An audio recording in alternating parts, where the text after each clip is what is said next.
안녕하세요. 광지건축사입니다. 제가 지금 뉴욕에서 건축설계 사무소를 운영을 하면서 어, 한국에서 오시는 분들하고 이제 가끔 얘기를 할 때 가장 많이 좀 혼돈을 가지는 부분이 아파트 실내 공사입니다. 아파트 실내 공사는 한국은 보통 인테리어 업체에서 와서 인테리어 공사를 하고 공사가 끝나면 그걸로 이제 모든 게 끝이 나는데 미국은 그게 아니고 아파트 내에서 요구하는 어떤 조건들이 있습니다. 그 조건에서 건축 허가를 요구를 할 때는 건축 허가를 반드시 내야 하고 그게 아니면 이제 공사 자체를 못하게 합니다. 허락을 안 해줍니다. 그래서 그런 어떤 내용들을 간단하게 설명을 드리겠습니다. 그래서 아파트 실내공사 건축공사에서 우리가 이제 봐야 하는 그 그저 아파트의 어떤 그런 정의에 대해서 미국은 아파트가 보통 미국은 두 개의 종류로 나뉘어집니다. 이게 이제 콘도하고 코압인데 콘도 코압이 이제 한국의 그 아파트하고 같은 개념이죠. 근데 그 콘도와 코압의 그 다른 점은 그 콘도는 이제 한국 아파트와 비슷하게 한 유닛, 그러니까 저 아파트 한 채의 소유권을 가지게 됩니다. 근데 코압은 어떻게 되냐면 소유권이 이제 건물 자체가 하나의 그 소유권을 행사를 합니다. 그래서 그, 그 코압 안에 있는 한 채 유닛에 이제 들어가시게 되면 건물 주식에 대한 주를 몇 개를 받습니다. 그럼 만약에 이제 면적이 한 300스퀘어피트나 500스퀘어피트나 이런 식으로 이제 면적이 있으면 그 면적에 해당되는 주식을 몇 주를 주게 됩니다. 그래서 이제 두 개 다 소유권은 두 개 다 이제 다 같이 가지게 되지만 콘도 같은 경우는 이제 내가 그 유닛에 대한 진정한 어떤 소유권을 가지게 되는 거고 코압은 내가 그 건물에 대해서 사용할 수 있는 그런 소유권을 가지게 되는 겁니다. 그래서 이제 콘도나 코압에서 공사를 할 때, 우리가 이제 공사할 때 내가 이제 소유권을 가지고 있으니까 콘도가 이제 한국 아파트하고 똑같으니까 내가 주인인데 마음대로 공사를 해야지라고 하면 어, 안 됩니다. 그 콘도나 코압이나 공사를 할 때 반드시 이제 아파트 규정을 어떤 그 패키지를 줍니다. 패키지를 그 주면 그 안에 이제 그 단계를 굉장히 이제 세분화해서 설명하는 그런 패키지를 주는데 그 패키지를 보면 이제 콘도나 코압이나 그런 거는 이제 똑같습니다. 똑같은데 콘도하고 코압에서 이제 그 과정은 두 개 다 비슷비슷합니다. 근데 공사 전에 이 콘도 안에 보드라고 있습니다. 보드. 그러니까 한국으로 치면 뭐죠? 그 반상회인가요? 그 하여간 그 콘도 보드와 코압 이거 제가 요게 코압 보드입니다. 코압 보드. 콘도 보드와 코압 보드의 검토와 승인이 필요합니다. 그래서 두 개 보드에서 내가 어떤 공사를 할 건데 어, 검토를 해주세요라고 해서 그 자료를 내면 이 콘도 보드나 코압 보드에서 승인을 내줍니다. 근데 이제 승인을 낼 때 콘도 보드나 코압 보드에서 공사 퍼밋 허가가 필요한 경우 퍼밋을 내라고 퍼밋을 요구를 합니다. 그게 이제 보통 이제 어떤 경우냐면 공사 퍼밋을 요구를 할 때 이제 공사 승인 조건이 콘도는 조금 무난합니다. 콘도는 왜냐하면 그 각각 유닛이 이제 소유권이 있기 때문에 큰 외관 공사가 없고 뭐 내부 공사고 뭐 아래 위층에 관한 그런 규정이나 이런 걸 봤을 때 좀 승인이 좀 무난한데 코압은 굉장히 까다롭습니다. 이게 왜냐하면 건물 그러니까 한 채를 내가 가지고 있지만 건물에 대한 어떤 주식을 가지고 있기 때문에 어, 주인이지만 주인이 아닌 주인은 맞죠. 주인은 맞는데 근데 하여간에 그 코압 보드의 파워가 굉장히 셉니다. 그래서 이제 그 승인 조건에 따라서 이제 무조건 이제 승낙을 받아야 되는 거죠. 공사 승인을.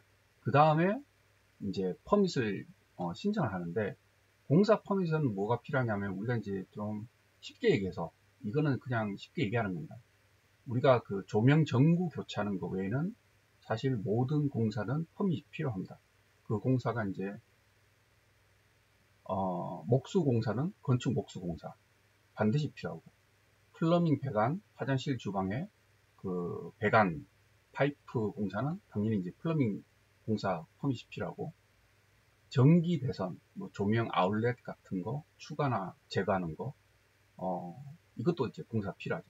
그래서 건축, 플러밍, 전기 세 개의 그 퍼밋이 필요합니다. 그러니까 이제 조그만 그 아파트 공사에 모든 퍼밋이 필요합니다. 이게 다 돈이죠. 퍼밋이 요구하면, 퍼밋을 일단 요구하게 되면 왜 돈이냐면, 일단 그 건설업체에서도 만약에 콘도보드나 코앞보드에서 퍼밋이 필요 없는 공사라고 치면 이 사람들은 단순하게 들어와서 공사하고 가면 되니까 그거에 대한 어떤 공사비를 견적을 주지만, 이 퍼밋이 필요한 경우는 이 사람들이 이제 인스펙션도 받고, 인스펙션 받아서 어떤 수정하는 그런 과정들, 이런 과정들이 다 이제 건축비에 다 추가가 되는 거죠. 그렇기 때문에 이제 건축비가 올라갑니다. 그리고 퍼밋을 요구를 하게 되면 그 건축업자들은 그 필요한 어떤 그 조건들을 가지고 있어야 그 퍼밋을 받으니까, 그 조건을 유지하기 위해서 자기들의 어떤 유지 비용도 이제 있으니까, 보통 이제 그런 부분에서 건축비가 더 세집니다. 그리고 이제 건축 허가 과정은 콘도 보드나 코앞 보드 외에 이제 그러니까 승인이 난 후, 그러니까 이제 공사해도 됩니다. 다만 이제 퍼밋을 내고 하세요라고 이제 얘기를 하는 경우, 허가 과정은 건축 도면을 작성하고 서류를 작성하고, 뉴욕시면, 그러니까 뉴욕시면 이제 5호로죠. 5호로의 뉴욕시면 뉴욕시 빌딩구이고, 아니면 뉴욕 주면, 주에 이제 타운이죠. 타운 빌리지, 뭐 타운의 빌딩구에 도면을 접수를 합니다. 그 도면을 접수를 하면 거기서 플랜 이그제미너라고 그 도면을 리뷰하는 그 사람들이 있습니다. 요 타자 잘못 T1이거든요. 타운에서 도면을 검토를 합니다. 그 도면이 이제 검토를 하면 당연히 그 단순하게 도면 봤습니다. 끝입니다가 아니고, 도면을 보면 이제 도면 안에 이제 어떤 내용에 대해서 질문이나 어떤 수정을 요구를 하는 경우, 그걸 우리가 이제 아키텍트들이 수정을 해야 되는 거죠. 그리고 다시 접수를 합니다. 그 과정이 이제 주면 접수하고 또 주면 접수하고, 요 과정이 지난 후에 도면이 승인이 됩니다. 요까지가 아키텍트 건축사가 하는 일입니다. 그래서 도면 승인이 되면, 도면 승인의 의미는 언제든지 건축 허가 퍼밋을 낼 수가 있습니다. 그래서 건축 그 도면 승인이 되면 건축 허가 퍼밋을 내는데, 이 건축 허가 퍼밋은 공사업자 컨트랙터죠. 컨트랙터, 플러머, 일렉트리션 이름으로 퍼밋을 내줍니다. 그러니까 그 컨트랙터가 공사를 할 수 있는 허가를 내주는 거죠. 그리고 플럼버가 공사를 할 수 있는 허가. 그러니까 그 퍼밋에는 아키텍트 이름은 들어가지 않습니다. 왜냐하면 그 공사를 하는 그 사람의 이름이 들어가는 거죠. 그 사람이 공사를 할 수 있는 허가를 내주는 거죠. 그래서 건축 허가는 이제 세 개로 나눠집니다. 이제 목수는 이제 컨트랙터, 플러머, 그리고 일렉트리션, 이렇게 되는 겁니다. 그래서 그 과정을 제가 얘기를 드렸는데, 만약 이 과정이 싫다. 그래서 내가 이제 그냥 뭐 내가 내 집인데 내가 다 하면 되지 하고 이제 만약에 공사를 하게 되면, 이 미국은 그저 참 신고 정신이 굉장히 뛰어나서 같이 그 아파트에 보통 살면 이제 공사를 하게 되면 당연히 시끄러우니까.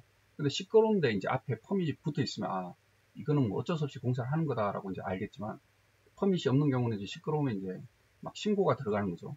신고가 들어가고 그러면 이제 빌딩구에서 인스펙터가 옵니다. 인스펙터가 오고, 인스펙터가 와서 퍼밋이 없는 경우는 퍼밋을 내라고 이제 바이레이션 티켓을 주는 거죠. 근데 이 바이레이션 티켓 같은 경우는 이제 아파트 같은 경우는 뉴욕시는 벌금이 6,000불부터 시작입니다. 6,000불을 그러면 내가 내고, 6,000불은 이제 빌딩구에 내고, 그리고 또 20이라고 환경국에 법원에 가서 또 판사랑 얘기해서 또 내는 또 벌금이 있습니다. 그렇게 두 군데 벌금을 내고, 그거로 끝이 아니고 이제 공사를 했으니까 그 공사 허가 퍼밋을 그때 다시 내야 됩니다. 뭐 공사를 하든 안 하든. 그래서 지금까지 했는 공사를 계속 하든 아니면 그만두든 간에 그 퍼밋을 다시 내야 되고.